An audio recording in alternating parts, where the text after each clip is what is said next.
বন্ধুরা, আজকের ভিডিওতে আমি প্রাইমারি টেট যারা প্রস্তুতি নিচ্ছ তাদের পড়াশোনার রুটিন নিয়ে আলোচনা করব। এই রিকোয়েস্টটা আমাকে অনেকে করেছে অনেক দিন থেকে যে স্যার প্রাইমারি টেটের পড়াশোনার ব্যাপারে একটা রুটিন করে দিন।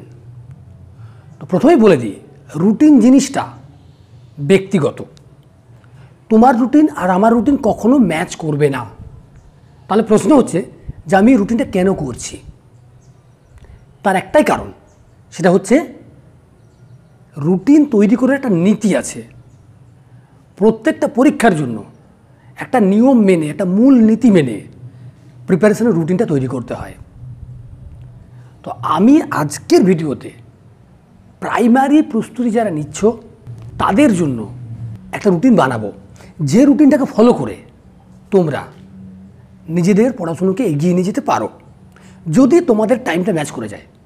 কিন্তু যদি টাইম ম্যাচ না করে তাহলে কি করবে সেটাও আমি এই রুটিনটা বলার পর লাস্টে বলে দেবো, ঠিক আছে? সুতরাং ভিডিওটা মন দিয়ে দেখো, পুরোটা ফলো করো। রুটিনের মাঝখানে আমি অনেক কথা বলবো, শুধুমাত্র রুটিনটা দেওয়া নয়, রুটিনের পাশাপাশি বলবো কীভাবে পড়তে হবে, পড়াশুনো করার মূল ব্যাপারটা কোথায় লুকিয়ে আছে, সাফল্য আর ব্যর্থতার মাঝের যে পার্থক্যটা, ওই পার্থক্যটা কোথায় রয়েছে সেটা আমি পুরোটাই ভিডিওতে আলোচনা করব, ঠিক আছে? সুতরাং আমার সঙ্গে থাকো। তো প্রথমে আমরা দেখব যে প্রাইমারিতে মূল সাবজেক্ট আমাকে কী কী পড়তে হচ্ছে। প্রাইমারিতে আমাকে 5টা সাবজেক্ট পড়তে হবে: অঙ্ক, ইংরেজি, বাংলা, শিশুর শিক্ষা বা পেডাগজি এবং জেনারেল সায়েন্স বা পরিবেশ বিজ্ঞান।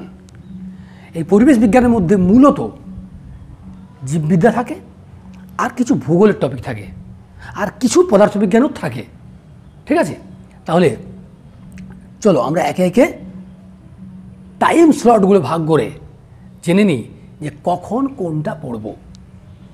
সকালবেলায় আমি ধরে নিলাম সকাল 7টায় তোমার দিন শুরু হচ্ছে, দিনের পড়া শুরু হচ্ছে। 6টায় ঘুম থেকে উঠেছো বা 6:30, 7টা থেকে তুমি পড়তে বসবে। এখানে 7টা থেকে 9টা এই স্লটটা সবথেকে বড় স্লট দিলাম। এটা ম্যাথ করো।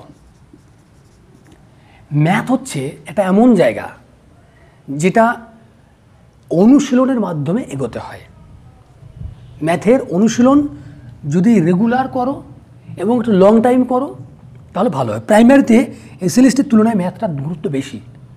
এসএলএসটির রুটিনে আমি 1 ঘন্টা বেশি ম্যাথ রাখিনি, এখানে কিন্তু 2 ঘন্টা রাখলাম, কারণ এখানে সাবজেক্টটাও কম আর এখানে ম্যাথের গুরুত্বটা বেশি। কারণ প্রাইমারির ম্যাথ সবসময় কঠিন পড়ে, প্রাইমারি ম্যাথ কখনো সোজা পড়ে না, ঠিক আছে? ম্যাথের সিলেবাসটা ভালো করে জানো, বেসিক্যালি অ্যারিথমেটিক। আচ্ছা, এরপর যেহেতু অনেকটা টাইম পড়লে তাই 9টা থেকে 9:30 একটা ব্রেক নিয়ে নাও। এই ব্রেকটা রিফ্রেশমেন্টের জন্য রাখো, রিক্রিয়েশন, খাওয়া দাওয়া, ব্রেকফাস্ট ইত্যাদি এই সময়টা রেখে দাও, ঠিক আছে? এরপর 9:30 থেকে 10:30 এই স্লটটা ইংরেজি পড়ো। 9:30 থেকে 10:30 ইংরেজি পড়ো। ইংরেজিও মনে রাখবে অত্যন্ত গুরুত্বপূর্ণ প্রাইমারির জন্য। যারা প্রাইমারির প্রস্তুতি নিচ্ছ তাদের ইংরেজি শেখার জন্য আমি একটা সাজেশন দিচ্ছি, একটা ইউটিউব চ্যানেল। এই ইউটিউব চ্যানেলটা তোমরা ফলো করো, ঠিক আছে? এই ইউটিউব চ্যানেলটা তোমরা ফলো করো, সুনয়নস ক্লাসরুম। বানানটা লিখে দিলাম, ভালো করে দেখে নেবে। SUNAYAN সুনান্স, ঠিক আছে? এটা ফলো করো। এখানে ও প্রতিদিন মক টেস্ট নেয় ইংরেজির এবং অসাধারণ শেখায়। একবার চেক করে দেখো, 15-20টা মক টেস্ট নেওয়া হয়ে গেছে, ঠিক আছে? বিভিন্ন কম্পিটিটিভ পরীক্ষা যেগুলো পড়ে সেগুলোই ও মূলত শেখাচ্ছে বা করাচ্ছে। করবে সম্পূর্ণ ফ্রি অফ কস্ট, কোনো টাকা লাগবে না। দেখো রেগুলার প্রতিদিন পাবে প্র্যাকটিসটা, বিকেল 5টার সময় সম্ভবত হয়, দেখে নেবে ওটা, ঠিক আছে? তাহলে 9:30 থেকে 10:30 ইংরেজিটা পড়ো, ঠিক আছে? আর ইংরেজি পড়ার ওই যে দিশাটা বললাম, একটু গাইডেন্স হলে ভালো হয়, ঠিক আছে? তার কোনো ভালো ইউটিউব চ্যানেলকে ফলো করো, ভালো কিছু গ্রামার বইয়ের সাথে সাথে কিছু ইউটিউব চ্যানেলে যদি হেল্প নাও টিচারের হেল্প নাও, তাহলে কী হবে বলো তো? তাহলে পড়াটা অর্গানাইজড হয়।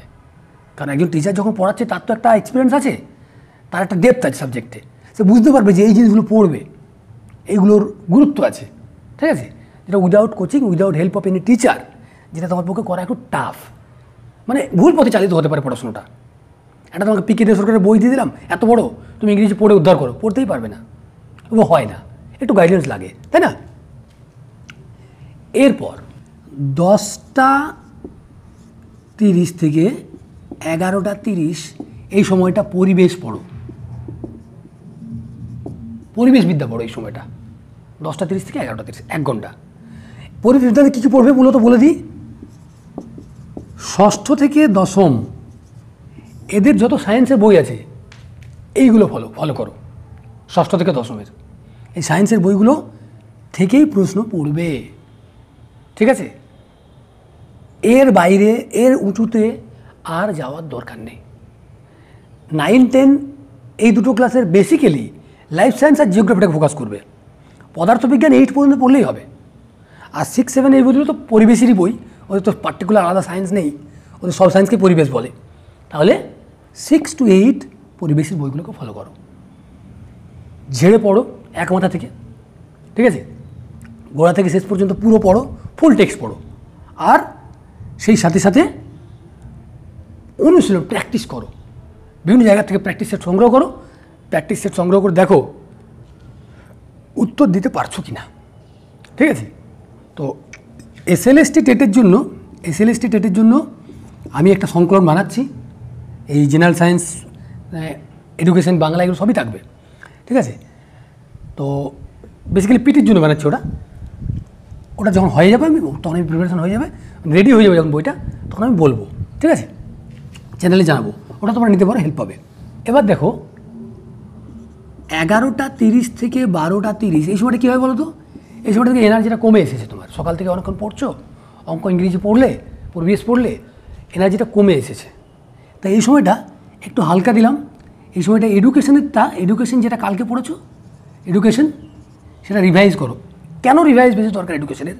কারণ এডুকেশনটা মানুষ খুব ভুলে যায়, এর তথ্যগুলো খুব কেমন ধরনের, ওদের অজানা, নামগুলো কে কী বলেছিল, অনেক কথার মধ্যে মিল থাকে, ফলে এটা বারবার রিভাইজ দরকার, এডুকেশনটা বারবার রিভাইজ দরকার। তাই আগের দিন যেটা এডুকেশন পড়েছো, পরের দিন 11:30 থেকে 12:30 পুরোটা রিভাইজ দিয়ে দাও, ঠিক আছে? হ্যাঁ, অল্টারনেট তোমার যদি মনে হয় এডুকেশন তুমি এগিয়ে গেছো, তাহলে এই অল্টারনেট এডুকেশনটাকে তুমি পরিবেশে নিয়ে যেতে পারো, ঠিক আছে? কোনো দিন হয়তো এডুকেশন করলে, আর কোনো দিন পরিবেশ রিভাইজ করলে। পরিবেশটাও তোমরা যারা সায়েন্সের স্টুডেন্ট নও, যাদের আর্টস ছিল, তাদের পক্ষে পরিবেশটা একটু চাপ হয়, তাই তারা পরিবেশটা ওই সময়টা রিভাইজ দিতে পারো, ঠিক আছে? তারপর 12:30 থেকে 1:30 ব্রেক নাও, টোটাল ব্রেক, স্নান, খাওয়া দাওয়া, দুপুরের এই কাজগুলো এই সময় করে নাও, ক্লিয়ার? 1:30-এর মধ্যে কমপ্লিট হয়ে গেলে তুমি 1:30 থেকে ফ্রি হয়ে যাবে। এবার 1:30 থেকে 2:30 এই সময়টা বাংলা ব্যাকরণ পড়ো, এই সময়টা বাংলা ব্যাকরণকে দাও, ঠিক আছে? তো বাংলা ব্যাকরণের কীভাবে পড়বে, বাংলা ব্যাকরণ কীভাবে পড়বে, কোন বই পড়বে, কেমনভাবে পড়বে, তার একটা রূপরেখা আমি তোমাদের ছোট্ট করে দিয়ে দিচ্ছি। একটাই বই তোমাদের জন্য এনাফ প্রাইমারির জন্য, সেটা হচ্ছে বামনদেব চক্রবর্তী, একটাই বই এনাফ, বামনদেব চক্রবর্তীই পড়বে, অন্য বই পড়ার আমি কোনো দরকারই বলবো না, নেই, ঠিক আছে? এসএলএসটির জন্য দরকার আছে, ডেসক্রিপটিভের জন্য, কিন্তু প্রাইমারির জন্য বামনদেব এনাফ বই হিসেবে। আর একটা জিনিস তোমরা পড়বে, বামনদেব অনেক জিনিস বুঝতে পারবে না, বামনদেবের থেকে কনসেপ্ট নেওয়াটা একটু চাপ, এক্সাম্পল প্রচুর আছে, কিন্তু বুঝতে হলে কিছু কিছু কোয়েশ্চেন বোঝার দরকার পড়ে। বোঝার জন্য তোমরা আমার ব্লগটা ফলো করবে, গুগলে সার্চ করবে, গুগলে লিখবে সূচিপত্র লিখে লিখবে সূচিপত্র অনন্য বাংলা বা সূচিপত্র অনন্য পাঠক, যেটাই লিখবে ব্লগটা পেয়ে যাবে, ব্লগের সূচিপত্রটা পেয়ে যাবে, ঠিক আছে? সূচিপত্রটাতে যত পোস্টের লিঙ্ক আছে সেগুলো দেখে নেবে, ঠিক আছে? সব পোস্টগুলো পড়ে নেবে একে একে। এছাড়াও হোমে যাবে, হোমটা গেলেও প্রচুর দেখতে পাবে, প্রচুর পোস্ট আছে পরপর। এইভাবে তোমরা ব্যাকরণটা প্র্যাকটিস করো। আর একজন আমাকে জানতে চেয়েছিল যে ব্যাকরণের অনুশীলন কোথা থেকে করব, প্র্যাকটিস, ঠিক আছে? ওই প্র্যাকটিসটার পদ্ধতি বলে দিই। যে কোনো একটা মাধ্যমিকের টেক্সট বই, প্রাইমারির টেক্সট বই, যে কোনো একটা বাংলা বই নাও, বাংলা বই নিয়ে টেক্সটগুলো পড়ো। পড়তে পড়তে যত সমাস পাবে, যত কারক পাবে, যত সন্ধি পাবে, যত প্রত্যয় পাবে, সব প্র্যাকটিস করো, সব করতে শুরু করো। কোথায় প্র্যাকটিস সেট খুঁজে বেড়াবে? তোমার প্র্যাকটিস সেট তোমার কাছেই রয়েছে। যে কোনো একটা মাধ্যমিকের বই, 9, 10-এর বই বের করো, বাংলা বই, তার মধ্যেই কারক আছে, তার মধ্যেই সমাস আছে, তার মধ্যেই পদ আছে, তার মধ্যেই সন্ধি আছে কি নেই? একটা টেক্সট, একটা লাইন পড়লে তার মধ্যে কি সমাসবদ্ধ পদ পাবে না? সন্ধিবদ্ধ পদ পাবে না? প্রত্যয় নিষ্পন্ন পদ পাবে না? বাক্য পরিবর্তন করার, বাচ্য পরিবর্তন করার বাক্য বা বাচ্যকে পাবে না? আছে তো, ওগুলোই করো, দিয়ে দেখো পারছো কি না। যদি এটা করতে পারো তাহলে আর কোনো প্র্যাকটিস সেট লাগবে না। এটা সব প্র্যাকটিস সেটের সেরা। তুমি যে কথা বলছো সকাল থেকে সন্ধ্যে পর্যন্ত, সেই কথাগুলোর মধ্যে কি সমাস নেই, প্রত্যয় নেই, কারক নেই, বাক্য নেই, বাচ্য নেই? আছে। সকাল থেকে যে কথাগুলো বলছো সেই কথাগুলোকে বিশ্লেষণ করো। ব্যাকরণ অনুশীলনের এর থেকে ভালো পদ্ধতি আর কিছু নেই। ঠিক আছে, এইভাবে করো। এরপর 2:30 থেকে 3:30, 2:30 থেকে 3:30 এই সময়টা আরেকবার পরিবেশ বিজ্ঞান পড়ো। আরেকবার পরিবেশটা পড়ো। বিশেষ করে যারা আর্টসের ছেলেমেয়ে, তারা পরিবেশ বিজ্ঞানটা এই সময়টা পড়বে। আর যারা সায়েন্সের ছেলেমেয়ে তারা এডুকেশন পড়তে পারো, তারা বাংলা পড়তে পারো, তারা ইংরেজি পড়তে পারো, নিজের উইকনেস অনুযায়ী এই জায়গাটা পড়বে। ঠিক আছে, এই 2:30 থেকে 3:30 একটা স্লট নিজের উইকনেসের জন্য রাখবে, যেটা তোমার উইকনেস। বেশিরভাগ ছেলেমেয়ে যেহেতু আর্টসের, তাই আমি পরিবেশটা বললাম, কারণ পরিবেশটা আর্টসের ছেলেমেয়েদের অনেকের প্রবলেম থেকে যায়। এরপর 3:30 থেকে 4:30, 3:30 থেকে 4:30 ইংরেজি রিভাইজ করো, ইংরেজি রিভাইজ দাও। ঠিক আছে, ইংরেজি প্রচুর রিভাইজ না করলে কিন্তু ইংরেজিও ভুলে যাবে, কারণ ইংরেজি তোমরা সবাই বেসিক্যালি উইক। যারা ইংরেজির স্টুডেন্ট তাদের বাদ দাও, তাদের অতটা গুরুত্বপূর্ণ নয়, তারা এই জায়গায় অন্য কিছু করতে পারো। যারা ইংরেজি অনার্স আছে, ঠিক আছে, অথচ প্রাইমারি পরীক্ষা দেওয়ার জন্য প্রস্তুতি নিচ্ছ, তারা এই সময়টা অন্য কিছু করবে, তারা অঙ্ক করতে পারো ইংরেজি জায়গায়। অঙ্কটাও টাফ সাবজেক্ট।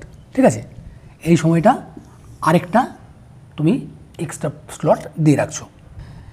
4:30 থেকে 5:30 এই সময়টা আবার শিক্ষা পড়ো, অর্থাৎ পেডাগজি, শিক্ষাবিজ্ঞান, এগুলো পড়ো। ঠিক আছে, 4:30 থেকে 5:30, এই 5:30 থেকে 7টা পর্যন্ত। এরপর একটা টানা বড় ব্রেক নাও। ঠিক আছে, মাইন্ড ফ্রেশনেস খুব দরকার। বাইরে বেরোলে, ঘোরাঘুরি করলে, যাদের যেখানে আড্ডা দেওয়ার আছে, যা করার করলে, এই সময় 1.5 ঘন্টা একটা বড় ব্রেক নিয়ে নাও। ঠিক আছে, 7টা থেকে আবার শুরু করো।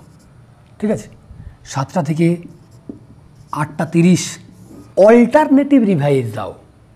এই সময়টা অল্টারনেটিভ রিভাইজ মানে কোনো দিন পরিবেশ, কোনো দিন ইংরেজি, কোনো দিন অঙ্ক, কোনো দিন বাংলা ব্যাকরণ, অল্টারনেটিভ রিভাইজ দিতে থাকো এই সময়টা। ঠিক আছে, একটা কথা মনে রাখবে যে কোনো চাকরির পরীক্ষায় সাফল্যের জন্য যে রিভিশন ভিত্তিক পড়াশুনো করে তার সাফল্যের চান্সটা 90% বেশি বলতে পারো অন্যদের থেকে। সে অনেক বেশি সফল মানে তার সম্ভাবনা থাকে রিভিশন ভিত্তিক পড়াশুনো। রিভিশন ছাড়া কোনো দিন কোনো পরীক্ষায় ভালো করা যায় না। বেশিরভাগ ছেলেমেয়ে জায়গায় ভুল করে, রিভাইজ দেয় না, ভাবে ভুলে যাচ্ছে, তো ভুলবেই তো, রিভাইজ না দিলেই ভুলে যাবে। আইনস্টাইনেরও মনে থাকতো না। মনে রাখাটা মানুষের ব্রেনের কাজ নয়। মানুষের ব্রেন সেটাকেই মনে রাখে যেটা তার সঙ্গে তার প্রতিদিন যোগাযোগ ঘটে, যার নিয়মিত যোগাযোগ ঘটে। আমরা নিজেদের নাম কোনোদিন ভুলে যাই? ভুলি না, কারণ বারবার শুনছি না ওটা, ওই জন্য ভুলি না। সুতরাং তোমাকে বারবার পড়তে হবে একই জিনিস, ঘুরিয়ে ফিরিয়ে পড়লে কী হবে? সবসময় মনে থাকবে ভালো, পরীক্ষায় গিয়ে নামানো যাবে ভালো। অতএব এই সময়টা রিভাইজ। এরপর যেটা আমি বলবো তোমাদের, যে 8:30টার পর থেকে, ধরো 8:30 পর একটা ব্রেক নিতেই হবে। ধরো 8:30 পর ব্রেক নিলে 9টা, এই 9টা থেকে আপ টু যে বাকি রাতটা আছে 12টা পর্যন্ত আমি ধরে নিচ্ছি, এই 3 ঘন্টা কিন্তু আমি কোনো পার্টিকুলার রুটিন কিছু রাখছি না, কারণ তুমি নইলে জায়গা করতে পারবে না, এখানে জায়গা কুলাবে না তোমার। কারণ প্রায় সবাই, মানে অনেকেই কোথাও না কোথাও কোচিং নেয়, কিছু না কিছু একটা পড়ে। ক্লাস করে। সেই কোচিংয়ের জন্য আমি ডেলি 2টো ক্লাস আছে ধরে নিয়ে 3 ঘন্টা আমি এখানে ফাঁকা ছেড়ে দিলাম। এই 3 ঘন্টা তুমি ম্যানেজ করবে ওই 2টো কোচিং। ধরো তোমার সকালে ক্লাস আছে, তাহলে সকালে যে পড়াটা আমি দিয়েছি সকাল 7টায় অঙ্ক যেটা, সেটাকে এখানে নিয়ে চলে এসো, ঠিক আছে। যদি তোমার বিকেলে ক্লাস থাকে তাহলে বিকেলের স্লট দুটোকে এখানে নিয়ে চলে আসো। যেখানে যখন তোমার মানে ঘাটতিটা হবে সেই ঘাটতিটা এখানে এনে মেটাও। এরপর একটা প্রশ্ন আছে যে স্যার এত সময় বলে দিলেন আপনি পড়ার জন্য, এত টাইম তো নেই আমার হাতে, আমি টিউশন পড়াই বা আমি হাউস ওয়াইফ বা আমার অলরেডি চাকরি আছে, একটা প্রাইভেট চাকরি করি, আমি কি করব? তাদের বলবো যে তারা টাইমটাকে ইউটিলাইজ করো ভালোভাবে। আগের দিনে আমি বলেছি তারা স্লটগুলোর সংখ্যা না কমিয়ে, বা প্রাইমারির ক্ষেত্রে অতটা স্লট লাগবে না, প্রাইমারির ক্ষেত্রে যাদের একটু প্রবলেম আছে তারা 5টা স্লট বের করো, 5 স্লটস ডেলি, মানে 5 ঘন্টা। এই 5 ঘন্টা টাইমটা বের করো, প্রতিটা টপিক 1 ঘন্টা করে ডেলি সিনসিয়ারলি পড়ো, ডেলি সিনসিয়ারলি 1 ঘন্টা করে, এটা কিন্তু লাগবেই। এটার কমে যদি তোমার টাইম থাকে তাহলে আমি বলছি তোমার চাপ আছে। 5 ঘন্টার কম পড়লে প্রাইমারিতে যা কম্পিটিশন, খুব মুশকিল আছে বাবু। 5 ঘন্টা পড়তে হবে ডেলি তোমাকে, এবং সলিড পড়তে হবে। তুমি যদি ওই 12 ঘন্টা 14 ঘন্টা না পড়তে পারো তাহলে তোমাকে মিনিমাম 5 ঘন্টা পড়তে হবে, এবং প্রত্যেকটা ঘন্টা, প্রত্যেকটা মিনিট, প্রত্যেকটা সেকেন্ড তোমাকে 100% ইউটিলাইজ করার চেষ্টা করতে হবে। আমি জানি 100% পারবে না, কিন্তু যদি এটাকে 90% 80%ও করতে পারো তোমার অসুবিধা কিছু হবে না। সুতরাং যাদের সমস্যা আছে, যাদের টাইমের সমস্যা আছে, তারা টাইমটাকে ভালোভাবে কাজে লাগাও। 5টা ঘন্টা পড়ো, 5টা টপিককে 5 ঘন্টা সময় দাও, প্রতিটা ঘন্টাকে 100% ইউজ করার চেষ্টা করো, এবং দেখবে ওর মধ্যেই যেন রিভাইজটা থাকে। 5 ঘন্টা পড়ছি আর রিভাইজ করছি না তাহলে কিন্তু বিপদে পড়ে যাবে। 5 ঘন্টা যদি পড়ো, প্রতি 1 ঘন্টা স্লটে 45 মিনিট বা 40 মিনিট পড়বে, 20 মিনিট রিভাইজ দেবে, এইভাবে ভাগটা করবে। দেখবে প্রত্যেকের পক্ষেই বলছি, যারা সিরিয়াসলি পড়বে, সিনসিয়ারলি পড়বে এবং আমার এই কথাগুলো শুনবে, 22 মার্চের মধ্যে আশা করছি প্রাইমারি পরীক্ষা হবে, দেখবে তোমাদের সমস্যা হবে না। এখনও 7 মাস সময় পাচ্ছ কমপক্ষে, অনেক টাইম, ঠিক আছে। সুতরাং মন দিয়ে পড়ো, বেস্ট অফ লাক, আজ এই পর্যন্ত।